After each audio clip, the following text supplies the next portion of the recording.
Oke guys, kembali lagi di channel HP Baik. Di video kali ini aku mau sharing tipis-tipis sama kalian untuk ngebahas suka duka pakai Tecnopova 4 selama 1 minggu. Ya, aku sudah pakai HP ini dan kira-kira 1 mingguan terakhir gitulah. Aku beli tuh dengan kondisi second BTW guys, karena akhir-akhir ini aku tuh lagi ngehemat budget aja untuk tidak beli kondisi baru.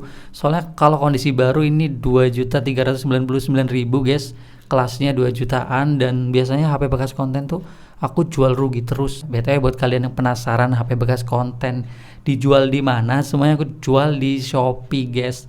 Link tokonya aku taruh di kolom deskripsi. Ya, kira-kira HP ini gimana nih rasanya? Kelas 2 jutaan dari Tecnopova. Langsung aja aku akan ngebahas dari segi sukanya guys. Suka pertama dengan HP ini adalah dari segi desain sih. Untuk dari bagian belakang ini punya model yang unik dengan finishing juga yang keren gitu. Backdoornya ini bisa dibilang nggak gampang nempel sidik jari, terus juga nggak licin dan pokoknya nggak gampang kotor gitu. Kalau aku jujur seneng sih dengan desain HP yang seperti ini. Dipegang nyaman dan dipandang juga enak karena modul kameranya, terus ada corak-corak garis-garis ini juga menurut aku anti mainstream. Beda dengan HP yang ada di pasaran yang rata-rata kalau nggak polos yang mengkilap gitu doang. Di sini kayak unik, mirip-mirip HP gaming ya nggak sih? Untuk tampilan belakangnya enak dipandang. Tampilan depannya waktu layarnya nyala ini juga keren karena sudah pakai model layar punch hole. Jadi HP ini dipandang dari belakang sama depan. Kalau menurut aku ini enak lah. Oke, suka selanjutnya adalah dari segi performa. Ya buat kalian yang butuh banget HP buat main game gitu, kayaknya ini HP emang worth it banget sih guys. Apalagi buat yang budgetnya tipis 2 juta gitu kan. Nambah dikit lah, 2 juta bisa beli second. Ya, ini udah pakai chipset MediaTek Helio G99 ya. Ini salah satu G99 termurah guys, selain Poco M5 gitu, itu lebih murah, tapi ini punya kelebihan karena RAM-nya 8GB guys, internalnya 128, itu udah gede banget. Yang jelas aku pakai HP ini buat main game ya, sekelas Mobile Legends sama PUBG aja sih guys yang aku mainin, tapi bener-bener udah lancar banget. Kayak berasa enteng gitu guys, meskipun untuk Mobile Legends settingan grafis memang belum bisa ultra, tapi feel-nya tetap beda guys dengan chipset HP di rata-rata kelas 2 jutaan. Ini udah enak banget buat main game lama-lama. Terus untuk main PUBG, ini settingan grafisnya bisa balance ultra dan ini sudah ada gyroscope. Jadi nggak ada tuh goyang-goyang waktu main game itu agak delay-delay, nggak. Di sini responnya bener-bener gesit parah. Dan aku juga suka banget karena HP-nya nggak gampang panas. Ya, kalau ngomongin buat game aja performanya bagus, apalagi kalau buat sekedar sosial media buka tutup aplikasi ringan mah gesit-gesit aja, nggak ada ngelek-ngeleknya guys. Oke, suka yang selanjutnya yang aku rasain ini adalah dari segi baterai ya. Baterainya memang sudah gede 6000 mAh, di mana rata-rata HP zaman sekarang itu 5000 mAh ya. Ini udah tergolong gede lah, jumbo gitu guys. Apalagi layarnya cuma 720p guys resolusinya. Itu juga bikin baterainya tambah awet lagi gitu. Ya, screen on time yang aku dapatkan dalam harianku ini berkisar di 8 jam untuk penggunaan agak gaming-gaming gitu kan. Ini baterai pun masih di belasan persen. Kalau penggunaan agak ringan bisa sampai tembus 10 jam screen on time. Kalau masa pakai dalam 1 hari mah masih bisa banget, bahkan bisa tembus 2 hari guys. Oke, suka selanjutnya adalah dari segi speaker. Ya, HP ini sudah punya speaker stereo. Ada 2 di bagian atas sama di bagian bawah. Dan untuk speaker suaranya juga berasa sama-sama cukup keras. Nggak kayak mendem yang satunya atau kayak pelengkap doang, nggak guys. Ini yang atas juga yang aku rasain cukup keras. Yang jelas ini enak banget, suaranya datang dari 2 arah dan untuk kualitasnya juga aku ngerasain ini keras. Volumenya keras dan lantang. Pokoknya suaranya ini udah enak lah di telinga guys, buat kebutuhan kayak sosial media, terus main game, ataupun dengerin musik, ataupun buat telepon gitu kan, speakernya ada 2.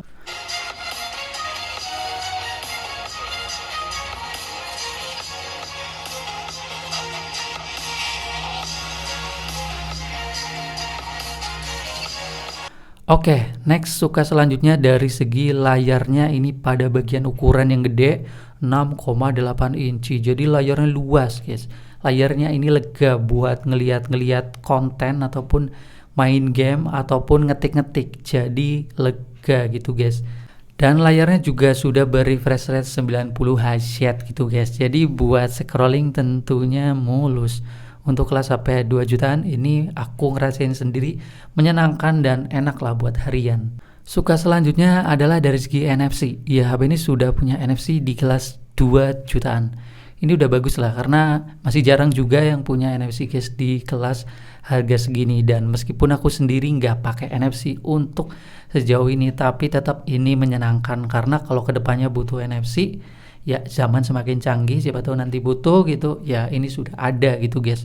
Oke, selanjutnya suka yang terakhir guys, ini adalah dari segi pada bagian kameranya, tapi nggak keseluruhan ya. Itu mode malam sama videonya. Mode malamnya dulu. Mode malam aku suka banget karena ini kepakai banget buat foto-foto di malam hari gitu guys, atau minim pencahayaan. Setidaknya bisa ngebantu gambarnya yang tadinya kayak kurang detail, kurang tajam, warnanya kurang pekat gitu, jadi keangkat semua. Jadi dipandang itu fotonya lebih enak. Kalian bisa lihat aja sampel perbedaan pakai mode malam sama enggak pakai mode malam. Beda kan? Dan aku juga suka pada bagian perekaman video. Pertama, ini sudah ada stabilisasi, jadi videonya setidaknya nggak guncang-guncang banget guys. Ya, ini sebuah hal yang perlu diapresiasi. Videonya nggak kayak gempa, jadi buat rekam-rekam ya minimal nggak bikin pusing lah. Terus juga sudah bisa 60 fps di 1080p. Jarang banget HP entry level atau harga 2 jutaan bisa rekam video 60 fps. 60 fps itu yang videonya itu halus guys, licin. Oke guys, dari tadi aku udah ngomongin dari segi sukanya. Sekarang jatahnya untuk ngomongin dari segi dukanya. Sebelum kalian kayak ngebela banget ini HP worth it ataupun kalian mau beli HP ini, tonton dulu video ini sampai akhir. Ya, duka pertama dengan HP ini adalah ukurannya gede, jumbo, panjang, besar, dan berat. 215 gram. Lewat dari 200 gram ini tandanya HP udah nggak ringan dan dipegang satu tangan jelas kurang nyaman. Apalagi kalau ditambahin casing. Ya, layarnya aja ukurannya juga udah gede kan, 6,8 inch. Jadi bodinya tuh panjang, gede, dan bongsor.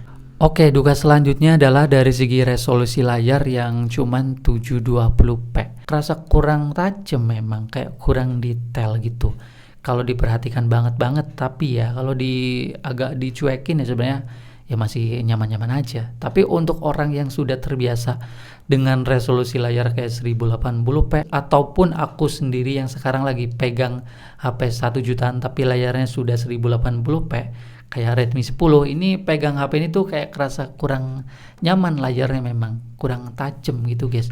Jadi buat ngelihat konten di sosial media ataupun ngelihat animasi, ketikan gitu ataupun huruf-huruf, kalau dipandang banget kayak kurang tajam, layarnya kayak kurang greget lah. Oke, duka selanjutnya adalah dari segi kualitas kameranya ya. Meskipun tadi aku udah suka nih pada bagian mode malam memang bagus.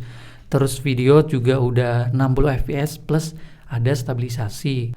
Untuk resolusi memang udah tinggi, kamera belakangnya 50 megapiksel, kamera depannya 8 megapiksel plus ada LED flash. Tapi untuk kualitasnya, untuk foto-foto ini cenderung warnanya agak lebay gitu, nggak natural. Terus aku juga kurang suka detailnya, ini kurang kerasa gitu guys, kurang fokus berasanya gitu guys. Dan ini juga efek sharpening kayak ditajam-tajaminnya ini kayak berlebihan. Apalagi pada bagian perekaman video ini kelihatan banget kayak mencoba efek sharpening. Kalau di bagian editing kalian pasti tahu lah, kayak dinaikin banget gitu. Jadi kayak jadinya tuh kayak ambiar gitu. Dan ya jujur aku masih kurang suka dengan kualitas kameranya. Kayak perlu dipoles di bagian editing gitu guys. Oke, duka yang terakhir ini sebenarnya tuh duka tipis-tipis tapi kerasa juga, yaitu pada bagian user interface. Ya, ini memang udah jadi rahasia umum kalau brand-brand kayak gini nggak senyaman Samsung, Oppo, atau Vivo gitu kan. Di sini user interface dari tampilan antarmuka pada bagian home screen atau menunya aja kayak berasa nggak rapi gitu guys, acak-acakan. Dan di sini juga masih banyak aplikasi bawaan yang munculin notifikasi, dan ini juga masih munculin iklan. Terus aku juga sedikit nemuin bug di bagian interface ini, yaitu waktu pada bagian menu mau nyari aplikasi, ngetik-ngetik gitu kan. Di HP ini sempat ngeblank gitu. Dan nggak bisa buat ngetik-ngetik, harus dimatikan dulu HP-nya baru bisa. Oke guys, mungkin segitu doang yang bisa aku sharing sama kalian suka duka pakai Tecno Pova 4. Kesimpulannya aku suka dengan HP ini dari segi desain depan belakang keren, performanya bagus buat ngegame lancar jaya, baterai yang awet, speakernya yang nyaman karena udah stereo, ada fitur NFC dan layarnya gede, ada 90 Hz juga. Terus kamera mode malam sama videonya 60 fps, ada stabilisasi juga, itu aku suka. Dan nggak sukanya dukanya itu pada bagian HP ini berat. Terus resolusi layar 720p.